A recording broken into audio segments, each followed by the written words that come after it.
Hi, everyone. Thanks for joining and welcome back to Wall Street Silver. Joining us today is Brent Cook, one of the top economic geologists who advised Rick Rule and Eric Sprott for many years and currently working for many funds as an advisor.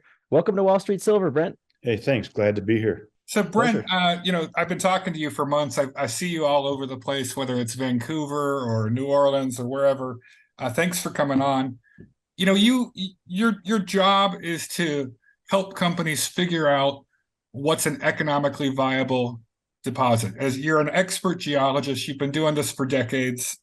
And one of the key things a lot of us talk about is where the big supply deficits are coming and what the commodities are that have these huge supply deficits and why, whether it's lack of investment or just lack of opportunities. We've already exploited all the easy deposits.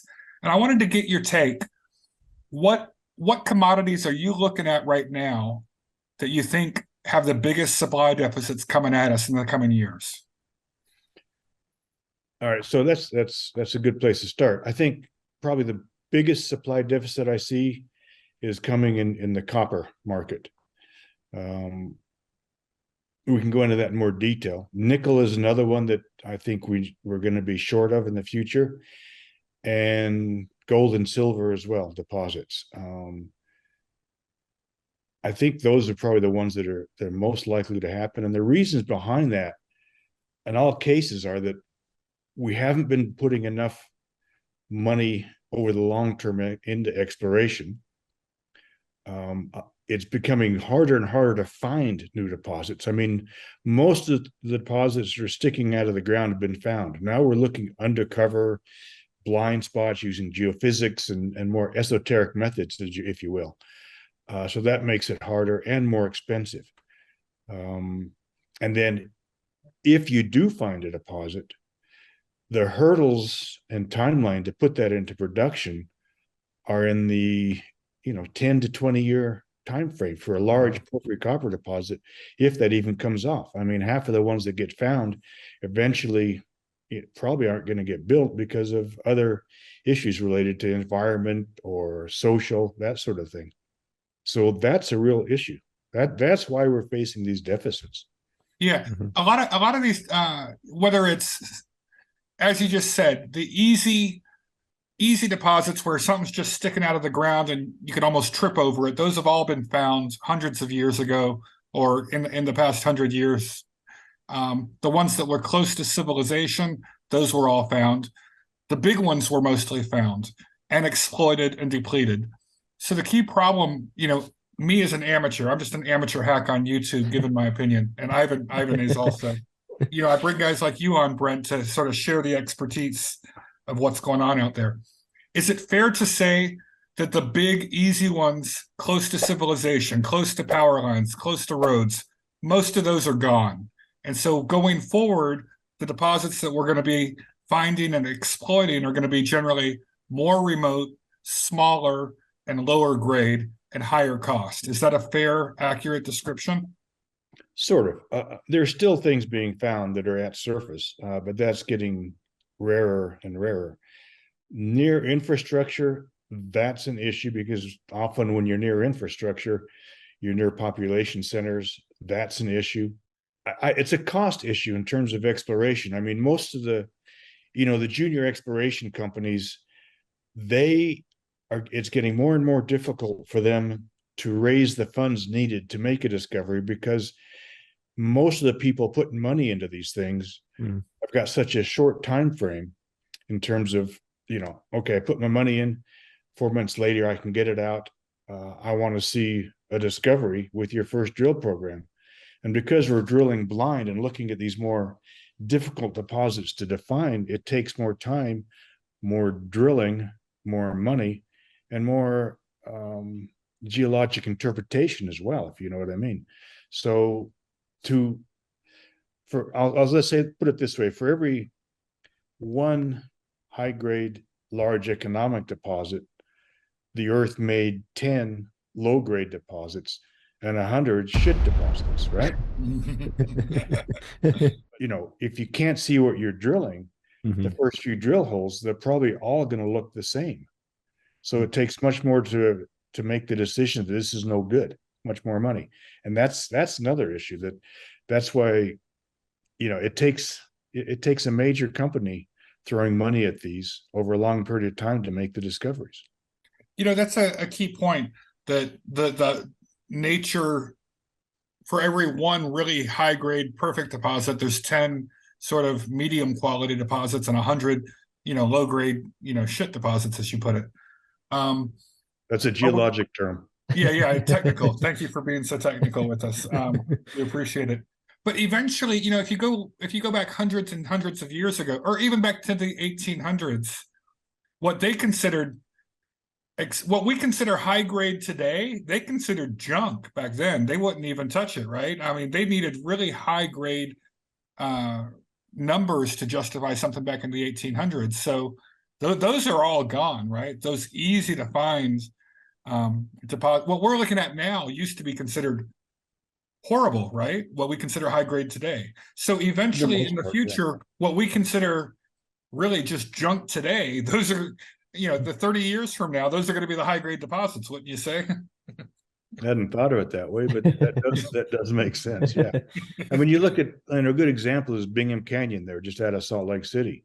Mm-hmm. That was mined, first discovered in the late 1800s, I think. And they mined the high grade veins and such. And then in the mid of last century, someone figured out you can mine this bulk at a much lower grade because of all the progress that had been made in terms of mining methods. And so they turned a low grade deposit into a high grade deposit just because of the new technologies and new metallurgy and that sort of thing. So that's sort of how it's progressed. Yeah. We just gradually figure out through technology how to turn low grade, make lower and lower grade deposits work. But it makes you wonder, at some point, are we going to run out of some of these commodities? Or there's enough low, as you just put it, there's 100 low grade junk deposits out there for every high grade that we're working right now. So there's plenty of copper and nickel and cobalt and silver out there. It's just how low on the junk table are we willing to go mine these commodities at some point, correct? Yeah, and what that says is that we're gonna need much higher prices to make those junk projects work. Yeah. And it's got to be, and the major mining companies have to be convinced of that. I mean, they've been, made mistakes over and over again where they put a low grade project into production and the metal price drops and they lose money and go bust.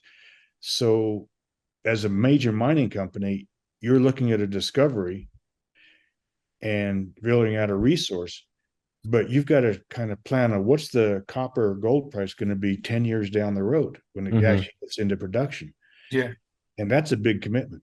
So Brent, I wanted to ask a couple of examples, because you look at all of these companies very closely. Some of them you've just for full disclosure, some of them you've probably worked for in the past, some of them probably not.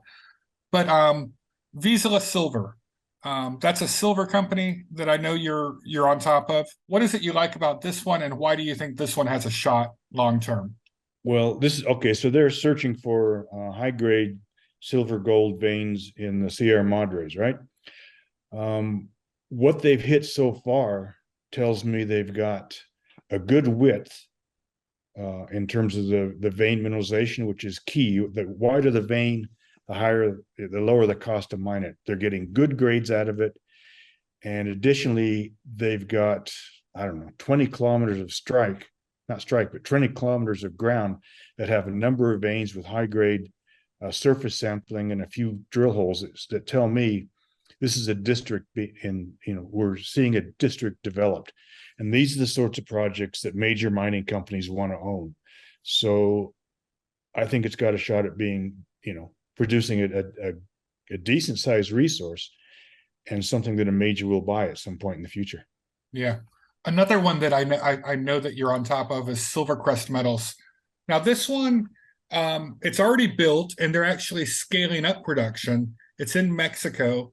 And this is Chris Ritchie is the president of this company. There's a picture of their first bar that they actually poured. Oh, nice.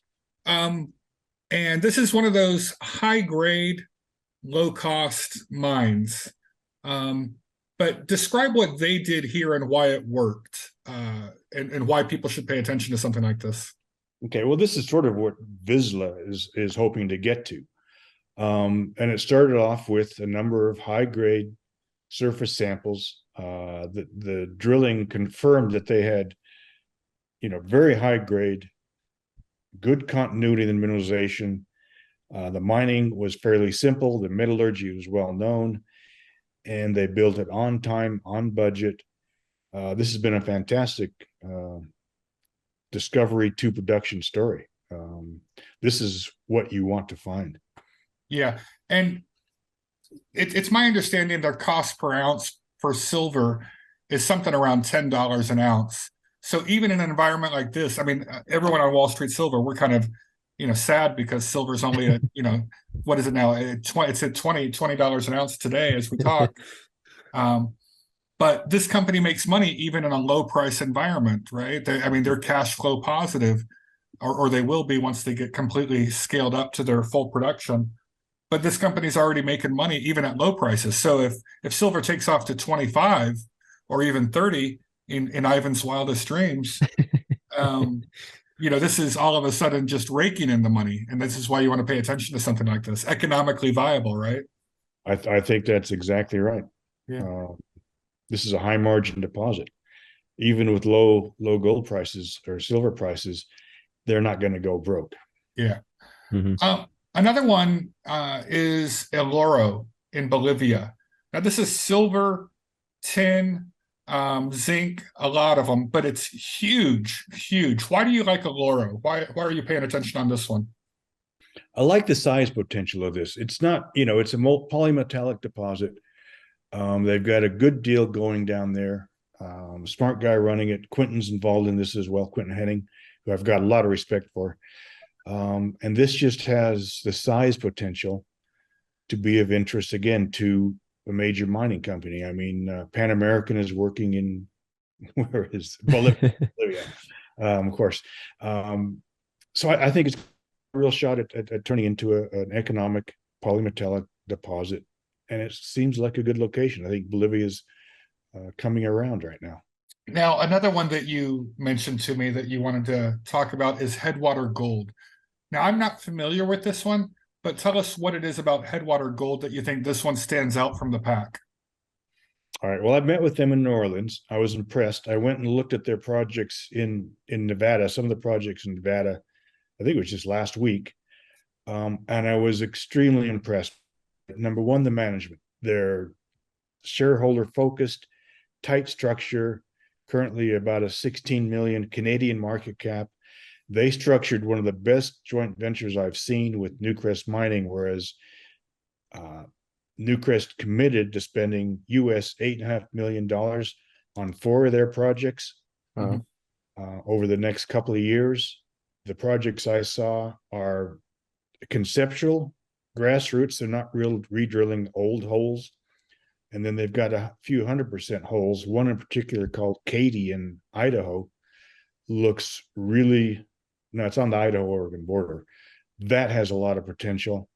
And I just see this as the sort of company that when the market turns or when people start recognizing what they're doing, this is worth a lot more than 16 million Canadian. And I bought the stock, I own some, and they brought me on as a technical advisor as well. Yeah.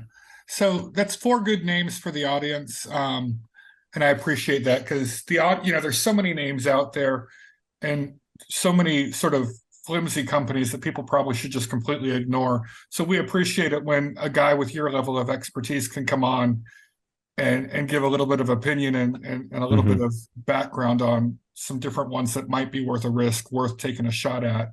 And would you think it's fair to say, don't bet everything on just one, nibble away at these with a little bit, because these are high risk plays, right? Yeah. What's your strategy on investing in these things? Right. Well, I'm probably not the ideal person to ask. I focus on what I know. So my portfolio is sort of a dumbbell shape. It's high risk junior mining companies and basically T-bills, a little bit of energy in between. Yeah. But yeah, these are high risk. It's exploration, high risk, high reward. I would, as always, don't bet more than you can afford to lose, basically. Right. It's a casino. But it's key to follow the news and see what's going on and make sure your thesis is met. And I think it's also important, if you're not a insider in this industry, to have someone that you can shoot Trust. ideas off of to make sure you don't make huge mistakes. Yeah. Mm-hmm. Well, thank you very much for joining us. We really appreciate it, and let's do it again in the next few months. Yeah, I'd like to. That sounds good.